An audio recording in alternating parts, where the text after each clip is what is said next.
Fala pessoal, como vocês estão aí? Tudo bem com vocês? Eu espero que vocês estejam ótimos. E bem-vindo a mais um episódio. Episódio não. Bem-vindo a mais um vídeo aqui no YouTube. Para quem não me conhece, eu me chamo Carlos, eu falo sobre marketing digital, só que aqui dentro do YouTube tá sendo mais desenvolvimento pessoal do que marketing em si. Mas realmente isso é um assunto importante, porque é difícil de eu abordar esses assuntos mais de desenvolvimento pessoal lá no Insta, porque o conteúdo acaba sendo mais longo. E eu queria que fosse num formato mais de bate-papo mesmo, como se eu e você estivesse tomando um cafezinho, né? Um cafezinho junto. E conversando sobre algumas coisas que eu acho importante nessa questão de criação de conteúdo dentro da internet, empreendedorismo e assim vai. E hoje o assunto que eu quero trazer é muito importante e eu achei necessário estar aqui dentro do canal do YouTube, porque como eu disse, é uma coisa muito mais pessoal, muito mais interna, muito mais emocional para você estar ali com o mindset preparado para sua criação de conteúdo, preparado para empreender dentro do digital. Porque você pode até imaginar que hoje a criação de conteúdo basta simplesmente você fazer conteúdo e postar, mas a verdade não é essa. A verdade é que envolve muito mais a questão pessoal, psicológica, física, emocional, muitas outras coisas, porque normalmente a gente está sozinho na frente de uma câmera, né? Então não tem suporte de outras pessoas. Então eu acho importante falar sobre esses assuntos mais pessoais. Mas antes da gente começar a falar sobre esse assunto, já deixa o like aí nesse vídeo, porque isso é muito importante para mim, que sou criador de conteúdo. E não se esquece também de se inscrever para mais vídeos aqui no YouTube. E o tópico de hoje que eu quero falar é sobre coragem. Sim, coragem de fazer a criação de conteúdo, a coragem de você postar algum story, a coragem de você gravar um vídeo para o YouTube. Tudo isso envolve o seu pessoal, a coragem de estar disposto de aparecer nas redes sociais. E eu decidi fazer esse conteúdo por dois principais motivos. Primeiro é que essa questão de coragem envolve muito da minha evolução aqui dentro da internet, né? Independente se é YouTube, tá? Eu tô falando de um modo geral. Isso foi muito importante no meu desenvolvimento aqui dentro da internet. E também como pessoa, né? Sem contar a minha vida pessoal na roda social, mas também dentro da faculdade, nos estudos. Por situações que eu já passei, situações que eu me frustrei muito, situações que eu me passei muito bem. E o segundo motivo é porque recentemente, lá no Instagram mesmo, eu abri uma caixinha de perguntas e depois, logo em seguida, eu subi um formulário do Google para as pessoas responderem sobre algumas perguntas que eu tinha, alguns estudos que eu estava fazendo sobre o meu público. E na última pergunta desse formulário estava lá: qual é a sua maior dificuldade na hora de criar conteúdos dentro do Instagram? E por incrível que pareça, teve uma resposta que falava basicamente o seguinte: que ela tinha ele, ela, não sei, porque não dá pra ver quem respondeu, mas essa pessoa não tinha coragem, faltava coragem pra postar e criar conteúdo dentro do Instagram. Então eu uni esses dois motivos e falei, não, esse aqui precisa estar em algum lugar, eu preciso falar sobre isso em algum lugar, e eu decidi trazer aqui como um vídeo no YouTube. E normalmente a falta de você ter a coragem, né, a coragem em si é o quê? Literalmente ter medo de fazer alguma coisa pelo fato de você não querer encarar talvez um fracasso. E pelo fato de você não querer passar por esses momentos baixos, você fica sem coragem de executar alguma ação. E isso é interessante porque envolve muita questão de você receber nãos ao longo da sua vida. E eu queria trazer aqui algumas situações em que eu recebi muito não, principalmente nesse período aqui, pós-ensino médio e agora faculdade, tipo assim, eu lembro que teve vários nãos e ao longo da minha vida também teve outros nãos.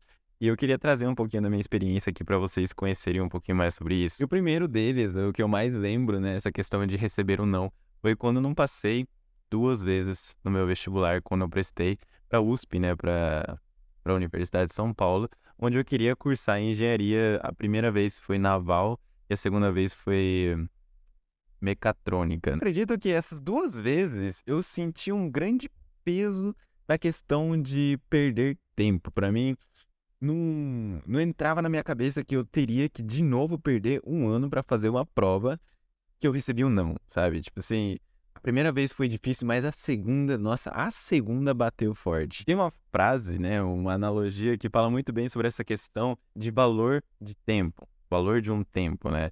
Fala basicamente o seguinte: se você quer saber o valor de um ano, pergunte pra alguém que reprovou no vestibular. Você quer saber o valor de um mês? Pergunte pra uma mãe que teve um filho prematuro. Você quer saber o valor de uma semana? Pergunte para um jornalista que tem uma banca de jornal semanal. Você quer saber o valor de uma hora? Pergunte para uma pessoa que perdeu um voo de avião. Você quer saber o valor de um segundo? Pergunte para alguém que não pôde evitar um acidente. Agora, você quer saber o valor de um milésimo? Pergunta para alguém que ficou em segundo lugar nas Olimpíadas. Então, tipo assim, eu senti exatamente esse peso do tempo, né? Eu recebi esse não no final de um ano estudando, no cursinho, me dedicando, e recebi um não. E assim, foi ruim, foi péssimo, foi muito ruim. Nossa, a sensação de você receber esse não, principalmente quando você falta um ponto para passar para a segunda fase, que foi o que aconteceu comigo, faltou um ponto para eu conseguir passar para a segunda fase, foi triste. Mas, por outro lado, entra essa questão de coragem. Quando eu não passei pela primeira vez, eu tive a coragem de falar assim: não, eu vou estudar mais um ano no cursinho pra tentar de novo, independente se vai dar certo ou errado. Aí também tem outra situação, quando eu comecei a trabalhar como social media, eu comecei a estudar mais sobre marketing digital, eu comecei a estudar sobre Instagram, e antes de eu criar o meu curso, antes de eu falar sobre marketing digital, eu comecei a oferecer meu serviço para outras empresas, para eu administrar outras páginas. E nessa época eu também recebi muito não, principalmente na minha cara. Tipo assim, eu marcava uma reunião com a empresa e eu fazia questão de fazer reunião presencial, não era nada online. E eu ia diretamente falar com o dono. Eu ligava, falava, ó, eu preciso conversar por tal, tal, tal motivo e eu quero ir falar com um dono. Chegava lá, apresentava minha proposta e na minha cara essas pessoas falavam não. E ali era muito difícil disfarçar a tristeza, né, de estar recebendo aquele não, de falar, nossa, eu perdi, tipo assim, 2 horas fazendo essa reunião para receber um não. Mas eu tive a coragem de ir lá e falar e perguntar se a pessoa queria. E ao longo desses vários nãos, eu também recebi alguns sims, né? Por isso que eu consegui, aí logo no começo, quando eu entrei nesse mundo de social media, eu consegui alguns clientes e consegui também gerar muitas provas sociais. E hoje, né, essas próprias provas sociais se tornaram uma catapulta para que o meu curso alavancasse. Eu pudesse provar que realmente o meu método é validado. Porque nessa época, quando eu testei ir em vários lugares, falar cara a cara, dar a cara a tapa, eu recebi vários não, mas ao meio de tudo isso eu recebi alguns sims. Outro ponto também foi quando eu dei a minha primeira mentoria. Meu, minha primeira mentoria. Quem que sou eu para dar mentoria? Eu pensava exatamente, quem que sou eu para cobrar por uma mentoria? Será que a pessoa realmente pagaria por isso? Será que realmente a pessoa teria vontade de ter uma mentoria, um acompanhamento de um mês e meio, 2 meses, pagando para mim? E na época, quando eu ofereci essa mentoria, no Instagram eu não tinha nem 200 seguidores. Então, o que que fez com que eu, com menos de 200 seguidores, conseguisse faturar aí mais de R$ 1.000 com uma mentoria?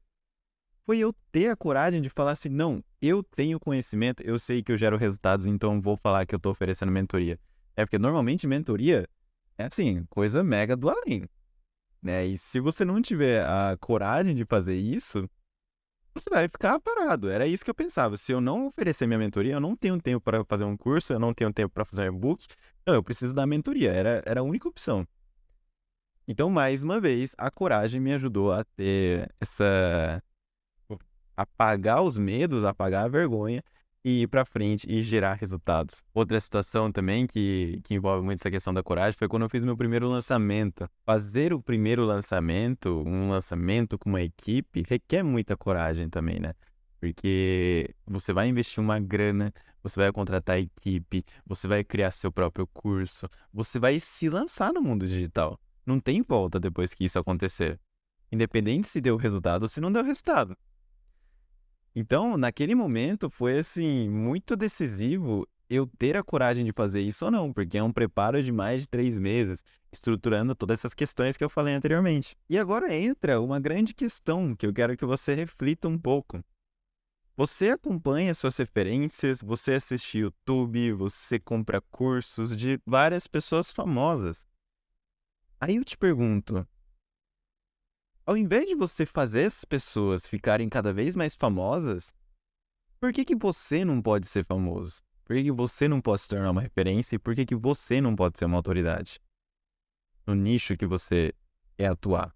É independente, não precisa ser de marketing, pode ser de qualquer outra área. Então, mas o que que vai fazer você realmente ter a ação de falar, não, eu entendi, vou fazer isso dar certo? É a coragem, mais uma vez, é a coragem que vai fazer você se mexer. É como se você, uma coisa que eu gosto de fazer muito É que eu, pessoalmente, sou uma pessoa muito tímida. Não é tímida, né? Mas eu sou uma pessoa meio assim, reservada, vamos assim dizer. E quando eu era menor, assim, no ensino médio, mais pro fundamental, eu tinha muita vergonha de fazer, tipo, apresentações na frente da sala. Só que hoje a situação é totalmente oposta. Se você perguntar pra alguém da minha faculdade, pessoas que me conhecem hoje, vai falar que não, o Carlos tem uma facilidade absurda de fazer a apresentação. Eu posso não ter o conhecimento técnico. Isso é verdade. Eu posso não ter o conhecimento técnico. Provavelmente, se você perguntar pra alguém da minha facul, vão falar isso. O Carlos pode até não ter o conhecimento técnico muito aprofundado, mas ele sabe fazer uma boa apresentação. E um exemplo disso foi quando uma vez, né, tava na aula assim, e na minha faculdade tem várias iniciações científicas. E um professor, ele queria chamar novos alunos para sua iniciação, e ele foi bem claro na hora que ele falou isso. Ele falou assim: ó, a minha iniciação científica só tem os melhores. E quem sai, quem se forma, que foi da minha iniciação científica, tem bons resultados. Se você assistiu a aula anterior de prioridade, você vai saber o motivo de eu não ser uau, os grandes alunos, os melhores, um dos melhores alunos da minha turma. Então, eu sabia que em questão de notas, não tinha nem como eu passar. Não tinha, era impossível. Mas eu tenho uma admiração tão grande por esse professor que eu falei, não, eu vou me inscrever nesse negócio aí e eu vou passar. E um dos requisitos que ele nem tinha falado, na verdade, ele queria analisar o trabalho final da matéria dele, que era basicamente uma apresentação em grupo, na frente da sala. E tava lá eu, né, na minha hora de apresentar, chegou a nossa vez no nosso grupo, e eu lembro que eu até gravei um story, falei assim, não, isso aqui não é uma apresentação, isso pra mim é um treinamento para um dia eu estar fazendo uma palestra na frente de muita gente. E foi exatamente o que eu fiz. Eu estudei muito sobre oratória, muito sobre essa questão de persuasão, e era exatamente esse o tema da minha apresentação, era persuasão. E nesse dia eu fiz tão bem essa apresentação, tão bem essa apresentação, que durante a apresentação eu apontei pro professor e falei: "O que que você acha sobre isso, professor?" E ele ficou até assustado na hora, que não vem ao caso agora assim, mas se não fosse a coragem ali de falar: "Não, eu não te", de tipo assim, desligar um botãozinho dentro de mim e falar: "Não tem pessoas me assistindo e eu tô dando o meu melhor", para as pessoas me verem como uma pessoa que tem confiança, que tem coragem, se não fosse tudo isso, eu não teria conseguido fazer essa apresentação. E aí você pergunta: "Ah, mas Carlos, por que que você tá falando sobre toda essa história aí?" Porque quando começou o processo seletivo, tinham 4 fases. 4 fases. E tinham vários alunos, assim, excepcionais, muito bons, que estudam bastante, que têm notas maravilhosas, que nem se comparam com a minha, também se inscreveram. E, por incrível que pareça, eu passei na primeira fase, na segunda fase, na terceira fase, que era a entrevista com o diretor, com as pessoas com cargos altos aí, e eu cheguei para a última fase. Nessa última fase, nossa, muita gente que tinha se candidatado, ficaram 4 pessoas. Ficaram 4 pessoas.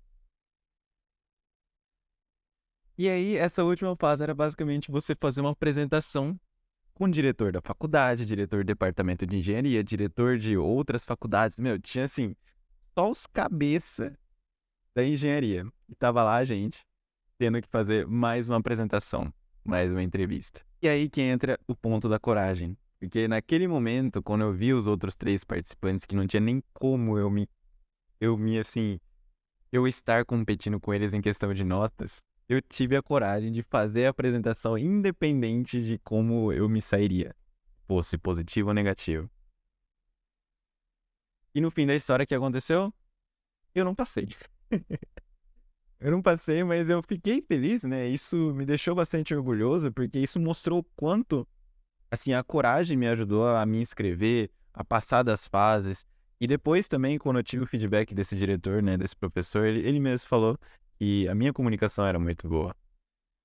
Só que isso não seria possível se eu não tivesse a coragem de mostrar que eu sou bom. Então, talvez você esteja parado aí, você tá meio travado, não sai do lugar, não porque você é ruim, porque você não tem você talvez não está tendo a coragem para mostrar o quão bom você é.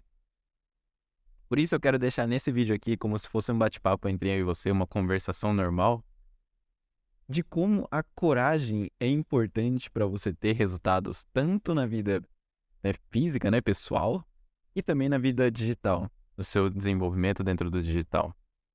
Tá, então eu espero que isso te ajude, eu espero que isso te motive um pouco a criar conteúdo, a aparecer mais nos stories, gravar um vídeo de você falando. Gravar em público não, né? Porque gravar em público eu também tenho uma dificuldade absurda até hoje, mas pelo menos ter a coragem de mostrar o como você é bom. Tá? Eu espero que isso te ajude. Se você achou esse vídeo interessante, não se esqueça de se inscrever. Entra lá no meu Instagram também, que é Cairo Digital. Me siga lá, que eu tô diariamente postando stories, conteúdos. A mensagem é essa. Reflita sobre essa questão de quão a coragem pode te ajudar e o porquê que você tá travado nesse mesmo lugar hoje. Tudo bem? Então é isso, pessoal. Muito obrigado e até mais.